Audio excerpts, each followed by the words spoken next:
Doctorado en Filosofía en la Universidad de Navarra, cofundador de Tecnopolitera Educación y Libertad, autor de diversos libros. Recibió la Medalla de Honor del Congreso de la República del Perú en el año 2022 y fue reconocido por el Congreso de Costa Rica en agosto de ese mismo año. Ha realizado conferencias en más de 15 países, entre los que se destacan España, Estados Unidos y México. Hoy nos hablará sobre la manipulación de los derechos humanos desde los organismos internacionales. Recibimos con un fuerte aplauso en el día de hoy y los escuchamos atentamente a Agustín Laje.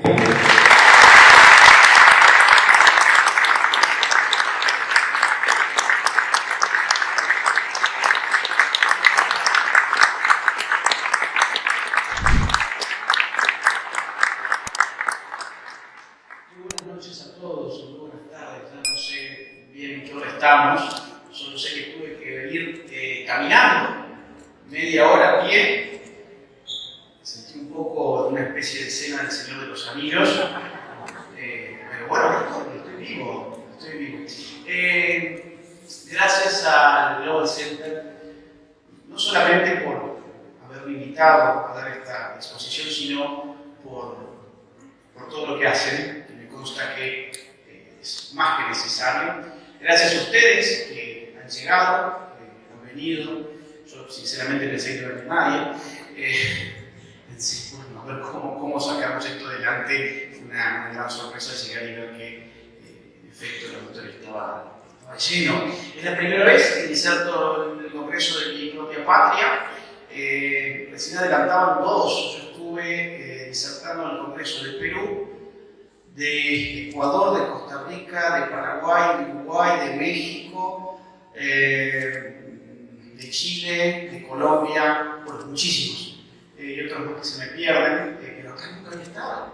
De hecho, el día que entré a conocer el Congreso fue el día que asumió Javier Milei, así que soy, digamos, un nuevo en este ámbito. Hoy tengo que hacer algo que nunca hice antes, y que nunca me han visto hacer antes, aquellos que me siguen, que es usar anteojos. Pásamelo, por favor, porque mi vista está cada vez peor. Gracias. Vamos a ver. Entonces, tengo ahí una presentación para ustedes. ¿Qué voy a tratar de hacer? Miren, yo me dedico a la ciencia política y dentro del gran campo de la ciencia política, puntualmente a la filosofía política. Con lo cual yo voy a tratar de desarrollar conceptualmente qué es el globalismo. Es un término que cada vez está más en boga, todavía no tiene la misma resonancia ni la misma popularidad que un concepto mucho más próximo a nuestro lenguaje político-económico, que es el de globalización, al punto que mucha gente tiende a pensar que son sinónimos. Mucha gente cree que globalismo y globalización son sinónimos. No. Yo voy a tratar de mostrarles hoy que mientras globalización es un término que refiere a la aceleración y a la ampliación global de los intercambios económicos posibilitados por las tecnologías de la información y las tecnologías del transporte, muy caro a la década del 90, a partir de los 90 sobre todo el término estuvo en auge y nos acompaña todavía hoy hasta el año 2024. Sin embargo, el término globalismo no refiere a eso. El término globalismo es un concepto político que refiere a la modalidad del gobierno sobre los hombres. Los conceptos políticos son conceptos que refieren al gobierno sobre los hombres, muy distintos de los conceptos económicos. El globalismo hay que interpretarlo en términos de lo que está pasando hoy con el Estado-Nación. A mí me gustó mucho el título de esta actividad, que incluía la palabra soberanía. Yo no lo pedí, pero cuando lo vi dije, bueno, estamos en lo mismo, porque yo entiendo que la clave interpretativa que acompaña el desarrollo del Estado moderno y hoy acompaña su declive es precisamente el concepto de soberanía. Hay una escuela de estudios históricos conceptuales alemana, encabezada por Koselleck, que comprende que el concepto no es solamente indicador, no sirve solo para indicar la realidad, sino que también es un factor de la realidad. El concepto político da forma a los hechos políticos. El concepto soberanía empieza a tener un auge hacia el siglo XVI y no es una casualidad que hacia el siglo XVI empiece a emerger lo que hoy llamamos Estado moderno. Cuidado, el Estado es una criatura viva, finita, temporal, tiene una vida temporalmente acotada. Sus inicios están, insisto, en el Estado moderno, en el siglo XVI, y el primero que va a hablar, yo me voy a guiar un poquito con esta presentación que les traje, digo, por si ustedes necesitan también acompañar con la lectura mirando las pantallas, están a sus costados. Quien primero define el elemento característico del Estado es un francés llamado Jean Bodin. Jean Bodin publica en el año 1576 su obra titulada Los 6 libros sobre la República. Allí por primera vez aparece con tanta fuerza la idea de que la soberanía es el atributo que define al Estado. Dice así Jean Bodin, república, y por república quiere decir Estado, solamente que la terminología de la época seguía siendo esa, la república como cosa pública, la res pública. La república es un recto gobierno de varias familias y de lo que les es común con poder soberano, decía Jean Bodin. Claro, estaban saliendo del marco de la Edad Media, donde no había una autoridad central que monopolizara el uso de la fuerza. Seguramente todos están acostumbrados desde la emergencia del fenómeno libertario en Argentina a comprender al Estado como una organización que monopoliza el uso de la fuerza sobre un territorio específico. Bien, eso no siempre existió. Para darlo a luz, para parirlo, hubo que explicarlo. Y la explicación giró en torno al concepto de soberanía. ¿Qué es la soberanía? Dice Jean Bodin. 1576, dice, la soberanía es el poder absoluto y perpetuo de una república. ¿Qué significa esto? Que la Iglesia no tiene poder sobre el Estado, pero también significa que los cuerpos intermedios no tienen poder sobre el Estado y que los estamentos, en el caso francés, no tienen poder para generar leyes. Allí donde hay un poder soberano, hay una concentración de la facultad de dar ley a un grupo de personas que tienen algo en común. La soberanía como concepto va a acompañar, va a ir evolucionando desde entonces. Todavía en esta época se pensaba en términos de, cuando se hablaba de soberano, se pensaba en una persona de carne y hueso. Ustedes recordarán una frase atribuida a Luis XIV, que no necesariamente es verídica, está hoy cuestionándose ese asunto, que no es nuestro, pero la frase decía: el Estado soy yo. En ese entonces la idea de soberanía estaba encarnada en una persona de carne y hueso. Quien va a empezar a modificar esa concepción va a ser Thomas Hobbes. Hobbes, quien escribe, publica el Leviatán en el año 1651, monta la portada más espectacular de la historia política. Esa es la portada del libro. Es la portada más discutida, más mencionada, más reflexionada que pueda haber en cualquier libro de política que se haya escrito jamás. ¿Por qué? Porque se trata de un monstruo que le llaman Leviatán, que tiene la forma de un rey, ustedes verán, que tiene un cetro y tiene una espada. Es el poder de la fuerza y es el poder del derecho. Y es el poder de la fe también. Leviatán para Hobbes tiene que interpretar la fe. Pero la particularidad es que está constituido por un sinfín de hombrecitos pequeños. Verán ustedes, está el Leviatán constituido por un sinfín de hombrecitos pequeños. ¿Por qué es esto? Porque la filosofía política ha tenido que legitimar la organización estatal y su concentración del poder. Ha tenido que explicar en qué sentido el Estado es algo distinto de una banda de mafiosos que te asaltan la mano armada.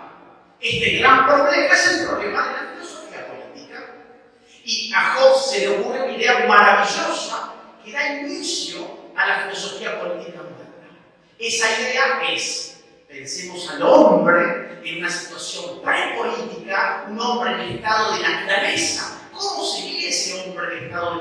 naturaleza donde no hay ningún organismo político que lo rija, pues ese hombre sería un salvaje desesperado por conseguir sus deseos, por consumar sus placeres, y eso lo llevaría a esta guerra de todos contra todos. Hay una guerra de todos contra todos, la sociedad no puede civilizarse hasta que esos individuos que también están dotados de razón se reúnan y sellen un pacto social. Ese pacto social sirve para constituir al Leviatán. El Estado entonces es el producto de la deliberación política de individuos que estaban aislados. Fíjense esto, qué interesante, dice Thomas Hobbes. En efecto, gracias al arte se crea ese gran Leviatán que llamamos República o Estado, que no es sino un hombre artificial, aunque de mayor estatura y robustez que el natural, para cuya protección y defensa fue instituido, en el cual la soberanía es un alma artificial que da vida y movimiento al cuerpo entero. O sea, ¿qué es el Estado? Es un hombre gigante compuesto de todos nosotros. ¿Ustedes creen que esto es filosofía política quedada en el pasado? Eso me lo enseñaron a mí en el colegio cuando me decían que el Estado somos todos. Somos como decían, porque no podemos explicar el Estado moderno sin pensar en términos de una función que es determinante para Hobbes y para los teóricos del Estado de allí en adelante, que es la seguridad. Sin Estado no podemos resolver nuestros problemas porque eso nos lleva a aplicar cada uno su propia ley. ¿Qué significa que el Estado sea soberano? Que un solo cuerpo va a instituir las reglas con las cuales la sociedad se puede coordinar. Esa idea habilita el Estado absoluto. El Estado absoluto, que es la primera forma del Estado moderno, es una consecuencia práctica, evidentemente, de estas ideas. Ahora, ustedes verán, yo les dije que este libro era de 1651, pues en 1648 ya hemos tenido la Paz de Westfalia. ¿Qué es la Paz de Westfalia? Es el acontecimiento político que da vida a un sistema internacional dividido territorialmente en unidades políticas que detentan el monopolio y la creación del derecho. Y eso es el Estado. Es decir, ¿desde cuándo existe el Estado moderno en términos prácticos? Paz de Westfalia. ¿Desde cuándo existe el Estado en términos teóricos? Desde Bodin en adelante, sobre todo Hobbes. Entonces, con esto, ¿qué les quiero decir? Que las ideas y la realidad se van entrecruzando. Hay un solapamiento. Cuando la idea logra solapar con la realidad, genera hegemonía. Entonces, allí va a aparecer una corriente que todos ustedes habrán escuchado seguramente, que es el liberalismo clásico. El liberalismo clásico es una reacción a Hobbes. ¿De la mano de quién viene? Viene de John Locke. Seguramente ustedes han escuchado al presidente Milley hablar del derecho a la vida, la propiedad y la libertad. Así fue enunciado aquí por Martin Mann. Bueno, ¿de dónde sale eso? Sale de la respuesta que le da John Locke a Thomas Hobbes. Locke dice, Locke escribe el libro más importante para esto, es el segundo tratado sobre el gobierno civil, publicado en 1690, que fue una contribución a la Revolución Gloriosa de 1688. John Locke va a definir el poder político como el derecho a dictar leyes. El Estado dice que es el poder de dictar leyes. Todo esto ustedes pueden decir, ay, pero ¿por dónde está yendo? ¿Por qué termino hablando de estas cosas? No, esto es muy importante para entender el declive del Estado moderno. Ya han escuchado recién quién está haciendo la ley. No es el Estado, algo está pasando. Dice Locke, que no lo voy a leer, pero básicamente dice Locke que en realidad hay derechos naturales que preexisten al gobierno y que deben ser respetados porque los individuos pactan, como bien dice Hobbes, pero pactan para defender sus derechos, no para entregárselos al Estado. Esos derechos naturales son tres: el derecho a la libertad, a la vida, y dice Locke, state, que quiere decir hacienda, lo podemos traducir por hoy, propiedad.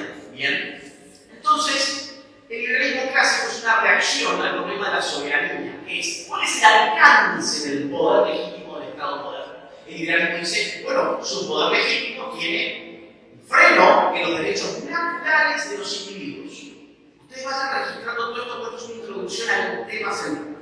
El liberalismo clásico dice hay derechos naturales, esa idea no es moderna, de hecho, tiene larga data, la recupera, la trae de otros autores anteriores, y dice que el freno del Estado es el derecho natural.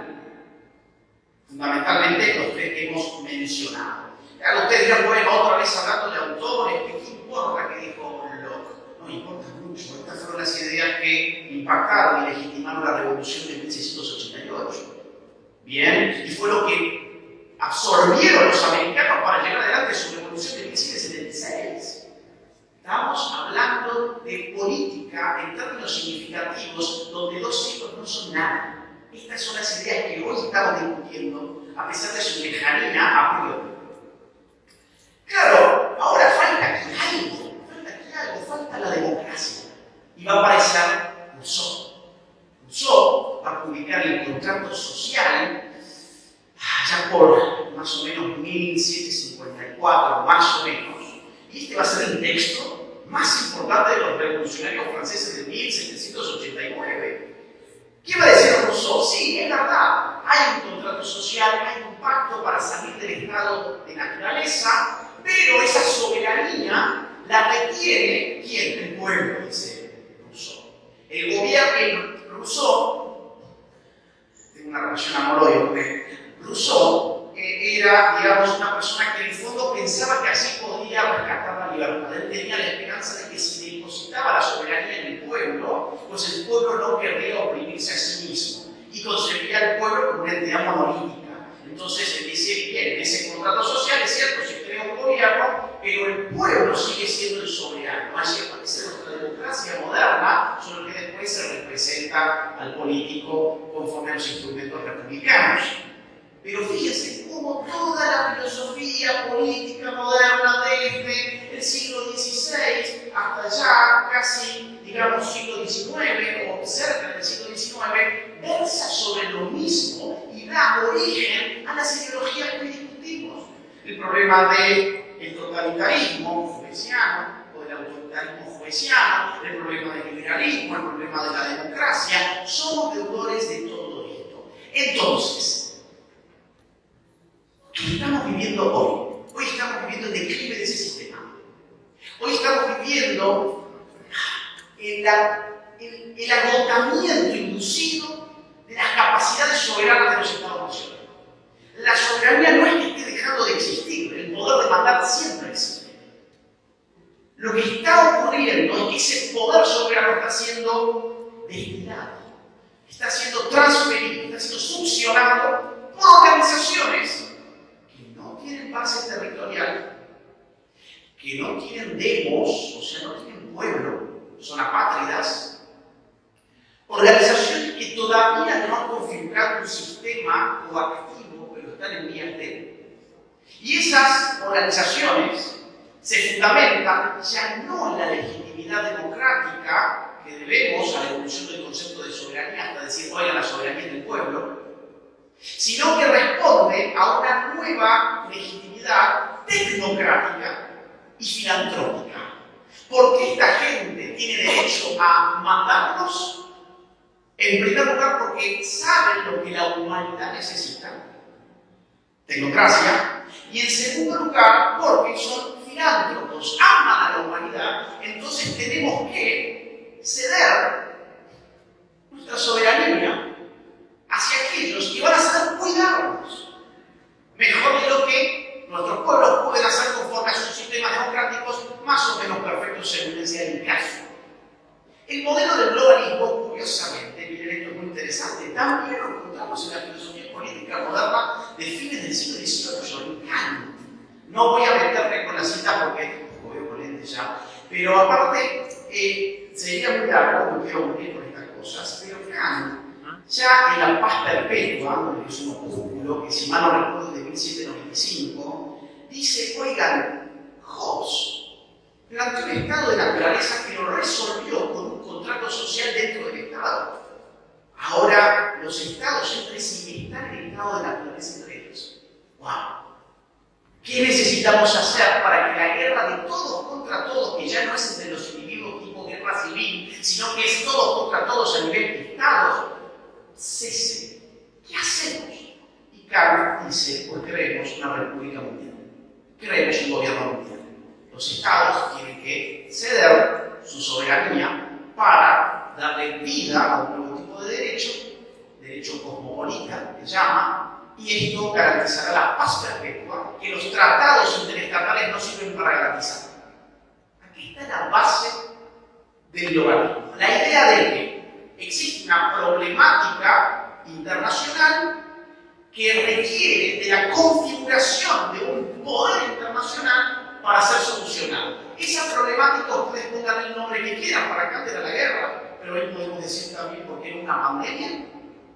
Hoy podemos decir por qué no los derechos humanos. Hoy podemos decir por qué no el cambio climático. Hay un sinfín de posibilidades abiertas para tratar de legitimar la conformación de organismos internacionales que demanden para sí soberanía sobre las naciones. Les voy a poner ahora sí algún ejemplo de hoy. Esto, a mi juicio, se empieza a ver en la misma conformación de Naciones Unidas después de la Segunda Guerra Mundial.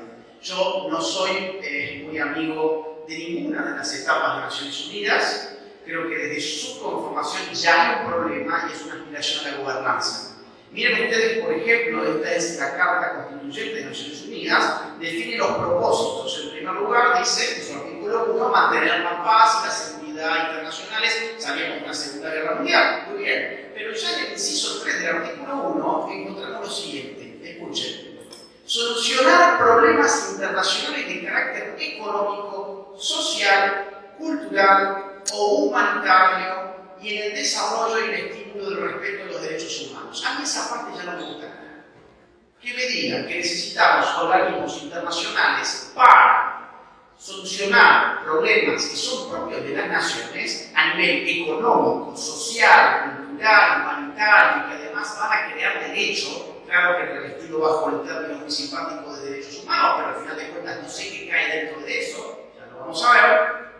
A mí me parece que es una suerte de embrión globalista que ya estamos viendo a mediados del siglo XX. Fíjense, por ejemplo, el artículo 55 de la Carta Constituyente, insisto, esto no es nuevo, esto es bastante viejo.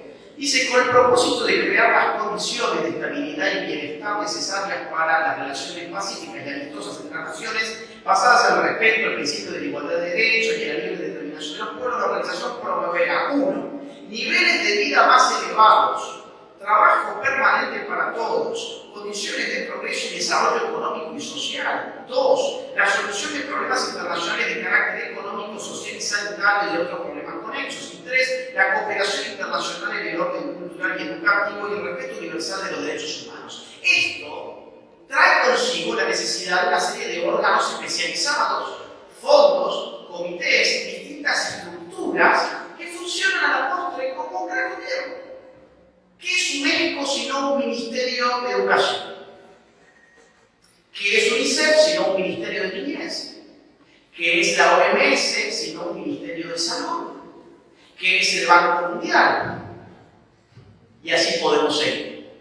Es decir, el propósito fundante de Naciones Unidas no es solamente mantener la paz y la seguridad, es gobernanza global, en todos los ámbitos. Además, se trata de un Consejo Económico y Social que podrá hacer arreglos adecuados para celebrar consultas con organizaciones no gubernamentales que se ocupen de asuntos de la competencia del Consejo. Eso es tremendo. Esto es un punto de quiebra del derecho internacional. Antes el derecho internacional tenía como protagonistas, como agentes, como sujetos del derecho a los estados. A partir de este artículo se genera un punto de quiebre. Ahora aparecen las ONGs. Las ONGs van a tener un rol dentro de organismos internacionales y son, en definitiva, los que van a ir haciendo su militancia y su lobby para ir generando determinadas documentaciones, resoluciones, informes, comunicados, etc.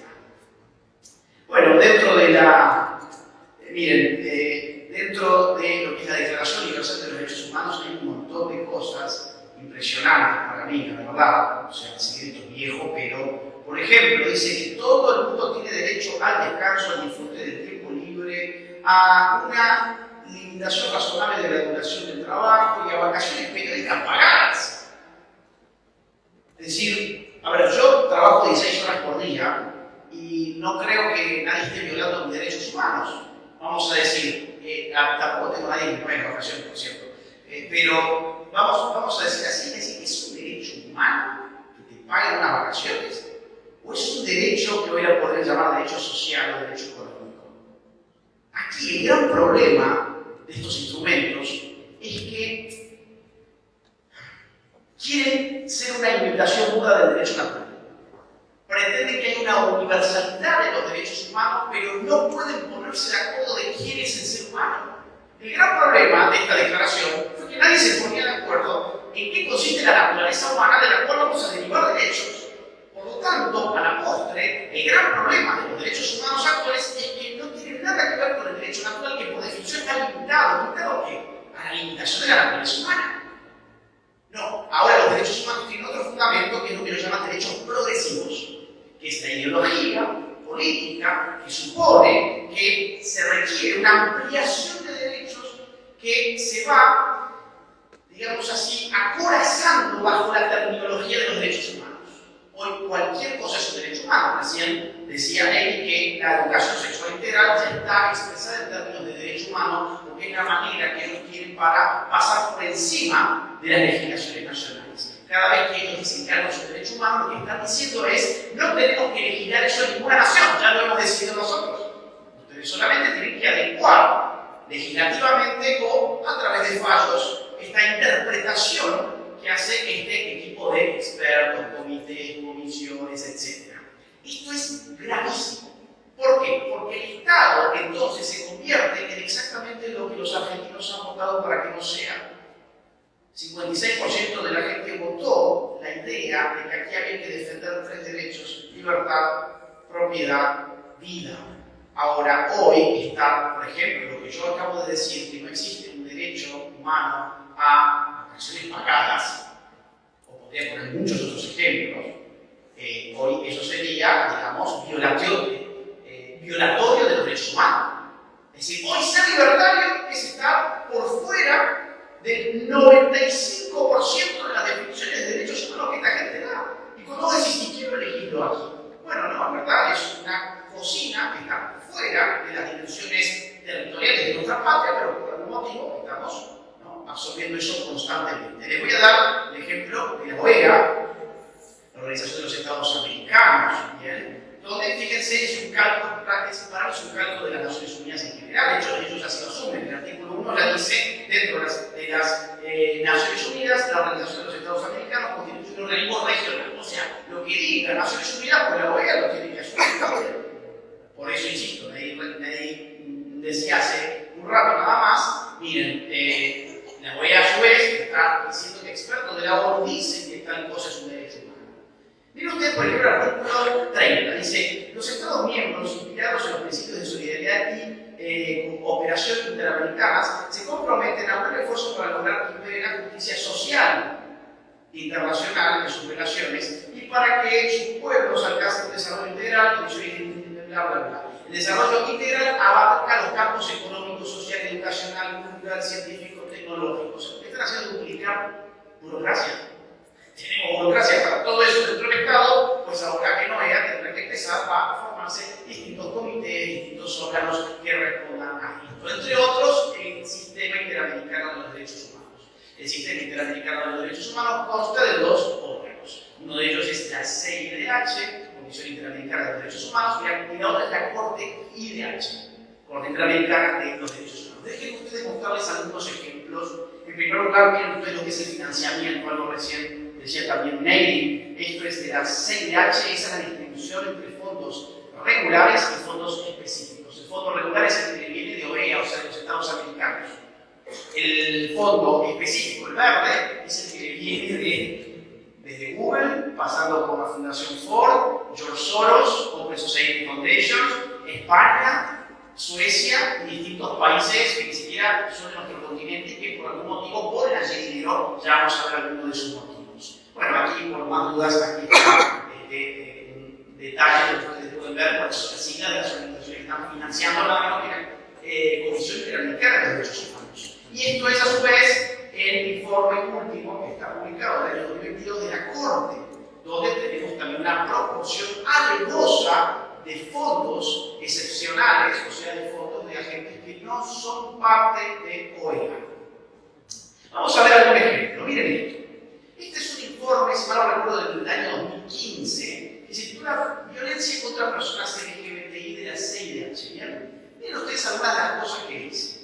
Las sociedades en América están dominadas por principios arraigados de heteronormatividad, cisnormatividad, jerarquía sexual, los binarios de sexo y género y la misoginia. Toda esta ideología que no tiene absolutamente nada que ver con los problemas que nosotros tenemos. Pero esta gente impone este tipo de terminología que el 99% de los pueblos no saben ni siquiera qué demonios significa y van a operar sobre esa base. Estos principios, combinados con la intolerancia generalizada hacia las personas con orientaciones sexuales, identidades y expresiones de género no normativas y cuerpos diversos, legitiman la violencia y la discriminación contra las personas LGBTI o aquellas percibidas como tales. En este informe, la CIDH insta a los Estados miembros de OEA a adoptar medidas comprensivas para combatir la discriminación o prejuicio, bla, bla, bla. O sea, te voy a decir que insta a los Estados a hacer una serie de cosas. Por ejemplo, los Estados miembros de la OEA deben adoptar un marco legal que proteja específicamente a las personas de la discriminación basada en la orientación sexual, la identidad de género y la diversidad corporal. Este marco normativo debe incluir leyes contra la discriminación, enmiendas a la legislación existente para incluir la no discriminación basada en estos motivos y leyes de identidad de género. O sea, ustedes entienden que legislar. Leyes de identidad de género que son, por ejemplo, una ficción jurídica que supone que si yo ahora me autopercibo como mujer, pues entonces ustedes quedan obligados a percibirme de la manera que yo me autopercibo. Con un enorme problema, y que la autopercepción es epistemológicamente inaccesible. Yo no puedo saber cuál es su autopercepción. Entonces me expongo a tener un grave problema con el que tuvo Emanuel Danan, que ha sido, está aquí además, y que ha sido penado por eso recientemente. Por ejemplo, la CIDH acoge a la posición articulada por el Instituto Nacional contra la Discriminación, la Xenofobia y el Racismo del Ministerio de Justicia, Seguridad y Derechos Humanos de Argentina, y nadie. O sea, felicitó al gobierno kirchnerista por este motivo. Dice de que los genitales y la asignación de sexo son dos conceptos distintos y que no existe una conexión necesariamente directa entre estos. En este sentido, el INADI ha indicado que la categorización de un hombre o una mujer es un acto social, cultural e institucional. Claro, por lo tanto, la CIDH pretende que todo el resto de estados americanos imite a INADI en este disciplinamiento ideológico que supone que tenemos que aceptar que un hombre o una mujer son cualquier cosa menos una realidad corporal biológicamente definida. Fíjense, en ninguna de las categorías aparece allí una realidad material biológica. Miren esto. La Comisión también reconoce la autoidentificación de cada persona como principio rector. O sea, lo que yo autoperciba ser, pues entonces yo seré o alguien estará violando mis derechos humanos. No se olviden, esto es estándar de derechos humanos. La Ley de Identidad de Género de Argentina constituye la mejor práctica en la región, en tanto no requiere ningún tipo de intervención o procedimiento médico, procedimiento judicial o certificación psiquiátrica o médica para el reconocimiento del género de las personas. O sea, lo que va a pedir, ya vamos a ver, es que los estados tienen cualquier tipo de requisito para, entre muchas comillas, porque es algo imposible, cambiar el sexo. Existe amplia documentación sobre la existencia, inclusive de fármaca. Existe amplia documentación sobre la existencia de dos espíritus y diversas sexualidades ancestrales en grupos y pueblos indígenas antes de la colonización. Las personas, los espíritus, tienen tanto un espíritu masculino como un espíritu femenino. Y después, los retrógrados somos nosotros. Ellos, los progresistas, son los que están a favor de la ciencia, y nosotros somos los fanáticos religiosos. Pero tenemos que adecuarnos a esta cosmología supuestamente ancestral. Yo quisiera saber qué te dice hoy un pueblo indígena si te vas a quedar en toda esta basura, de que habría de dos espíritus donde, según el espíritu que se manifieste, sos una especie de cacique no binario.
estados juegan un rol crucial en guiar los cambios sociales dirigidos a combatir la discriminación, los prejuicios, etc. ¿Esto qué significa? Le está pidiendo a los estados que los estados sean los que esgriman constantemente toda esta pose ridícula, absurda, donde cuanto más banderas multicolor te puedas tirar encima, por más inclusivo vas a ser y vas a estar, o sea, reivindicando en clave interseccional a todo un grupo de gente. Y además le pide al Estado que sea el rector del cambio social, o sea que hay ingeniería social. Sigue así. Las políticas estatales dirigidas a educar al público sobre derechos humanos con una perspectiva de género y diversidad no deben limitarse a los ámbitos educativos. Por el contrario, deben ser transversales en todos los ámbitos en los que opera el Estado. No te detengas en la educación. Sí, queremos meter todo esto en la educación, pero no solo ahí está el problema. El Estado tiene que llevar esta ideología a su totalidad, o sea, hacer de esta ideología un nuevo totalitarismo.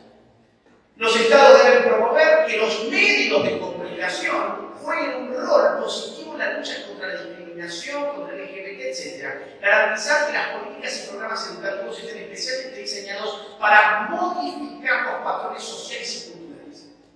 O sea, ¿qué le están diciendo? Le están diciendo, arma un programa educativo para modificar a tu sociedad. ¿Y quién te lo dice? ¿Saben cuánta gente integra esto? En calidad de comisionados, 7. 7 personas le dicen a... ¿Cuánta gente hay en América? Como 1.000 millones, me parece. Le dicen lo que tienen que hacer. A ver, esto es todo de la democracia. Claro, cuando uno ve quién auspició económicamente este informe que sirve como estándar de derechos humanos, va a encontrarse Arcus, que es una fundación muy bien financiada por Soros, Rockefeller, Ford, etc. Y va a encontrarse la ONU, entre otras que allí están mencionadas, creo que también está la Fundación Ford, no me da la vista para llegar hasta ahí. Miren este otro. ¿Cuánto tiempo tengo? Estoy avisando, por favor. Sí. Miren este otro. Este es de 2019. Reconocimiento de derechos de personas LGBT.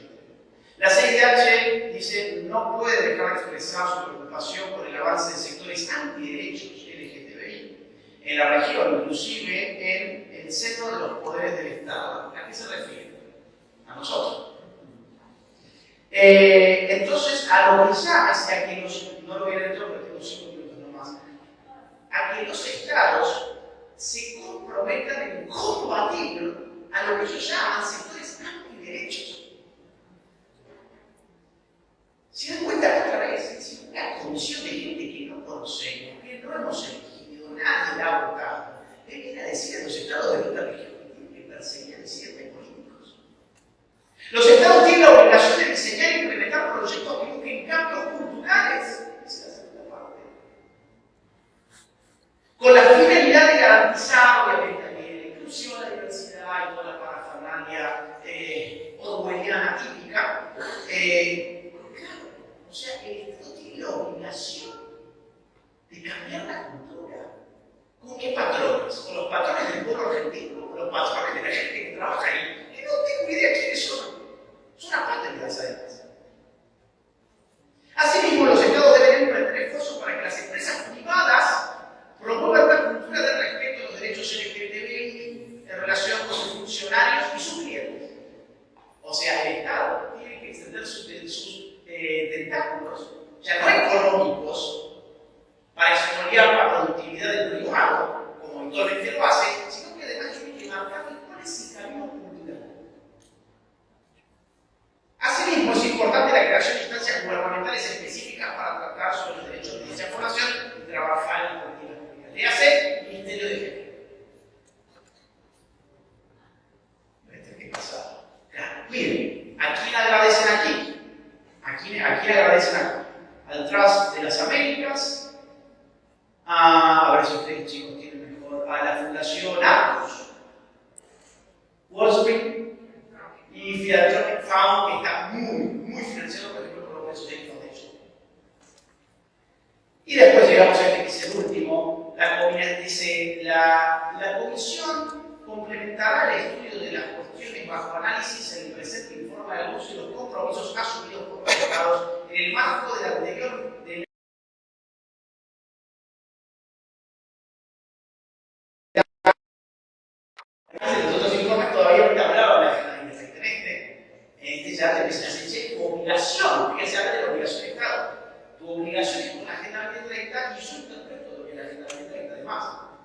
La Comisión desea enfatizar que el derecho al reconocimiento de la propia identidad de género también implica el derecho de que toda persona debe ser tratada de acuerdo con su identidad autopercibida. En términos prácticos, esto significa que ante la sola declaración de que una persona se autopercibe en un género determinado, surge el deber de tratar y referirse a esa persona conforme a dicha identidad. Después de un caso de Ciudad Córdoba, hace un par de años nada más, un preso que estaba en la cárcel masculina, en las celdas masculinas, se le ocurrió que a partir de ahora él era una mujer. Ni siquiera se afectó, era una mujer. Claro, pidió un juez la identidad de género, como esto es un derecho humano, entonces pasó a ser una mujer, pero pasaron a la celda de mujeres, donde no violentar mujeres y estar haciendo una presa. Hoy, si un hombre se mete en un baño de mujeres y alega ser una mujer, pues el dueño de la empresa en cuestión no tiene ningún derecho a decirle que por favor vaya a su baño. Deportes femeninos, donde los hombres ingresan en el nombre de los derechos de la identidad de género y así poder. O gente que se ha jubilado 5 años antes, vamos. En Salta ha habido un caso, un hombre se jubila en 5 años antes porque ha su identidad de género junto con un hombre 60 y la mujer se ha jubilado 60. La CIDH declara que una de las herramientas más importantes con las que cuentan los estados para revertirse en las situaciones de exclusión, dice, son las medidas de acción afirmativa. La Comisión apoya entonces las medidas de acción afirmativa, medidas especiales de carácter temporal y medidas de discriminación positiva o discriminación inversa. O sea, por el nombre de los derechos humanos hay que discriminar a las personas según sean opresores u oprimidos según tu ideología. Si sos hombre, bueno, ya la tenés bastante complicada, sería algo así como el dueño de un sistema patriarcal. Si sos heterosexual, la tendrías todavía más complicada, porque además sos el representante de la heteronormatividad, y si encima sos cisgénero, que es la nueva terminología para decir que sos una persona normal, entonces, bueno, entonces ya está. Digamos, mejor entregarle cosas a los lobbies de oprimidos del mundo, que curiosamente se llevan todo el financiamiento internacional, tienen apoyo de todos los grandes medios, tienen apoyo de todas las universidades, tienen apoyo de las grandes multinacionales y tienen incluso hasta un mes entero para hacer sus manifestaciones y todo el mundo los aplaude y los celebre, pero solo son ellos. Miren, esto es increíble. Otra vez, esto fue financiado en este caso, otra vez por Arcos, otra vez por Carteras Américas, Wellspring y el gobierno de Holanda. Y dijo, no va a dar plata para esto, ¿te das cuenta? Miren, ya no tengo más tiempo para esto. Esto es, de vuelta, muy rápido sin leerlo. Es una opinión consultiva de la Corte, y acabamos de ver los equipos de la Comisión Interamericana. La Corte es un órgano contencioso, donde se lleva a veces a pedir opiniones consultivas, y en este caso es del Estado de Costa Rica, que fue del año 2017, donde la Corte dijo que efectivamente era un derecho humano lo llamado identidad de género, era un derecho humano la adopción homoparental, era un derecho humano todas estas cuestiones de las que estamos hablando hoy, que los Estados tenían la obligación internacional de acondicionar sus sistemas legislativos en torno a esas exigencias del sistema al cual han adherido el sistema interamericano de los derechos humanos. Nada de esto figura en la Convención de los Derechos Humanos en América, nada de estas categorías figura en los tratados de los que Argentina se comprometió, pero estas interpretaciones, dado que vienen de la mano de una concepción evolutiva del derecho internacional, hoy está merced a la interpretación de cualquiera que tenga poder de lobby para estar allí ocupando lugares en estos órganos de poder. Simplemente, última filmina, para que ustedes vean qué interesante, estas son las finanzas de ese año de la Corte IDH, año 2017, donde gran parte del dinero que le entró no son de fondos de la OEA, sino que son ingresos extraordinarios, como por ejemplo aporte proveniente del proyecto de cooperación internacional, más de $750.000, que viene de la Agencia España de Cooperación Internacional para el Desarrollo, en donde el texto es muy largo, pero que pide celeridad a la hora de resolver opiniones consultivas en favor del LGBT. Esto es impresionante. No solamente le da dinero, sino que le da dinero y dice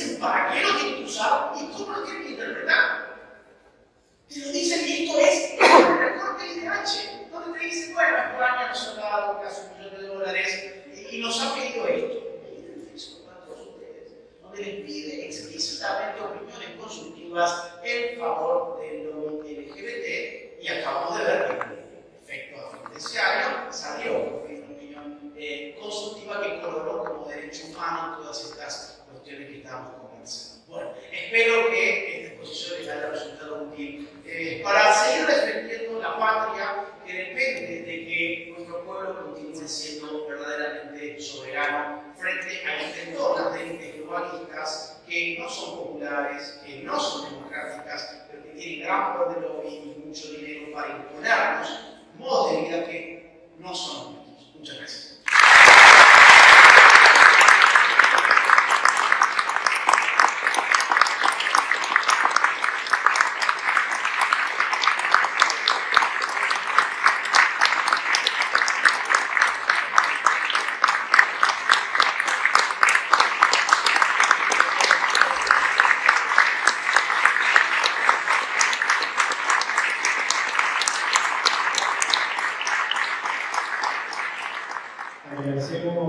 No olvides suscribirte a nuestro canal, presionar la campanita para recibir las notificaciones, darle like al video para llegar a más personas y dejarnos tu comentario para conocer tu opinión.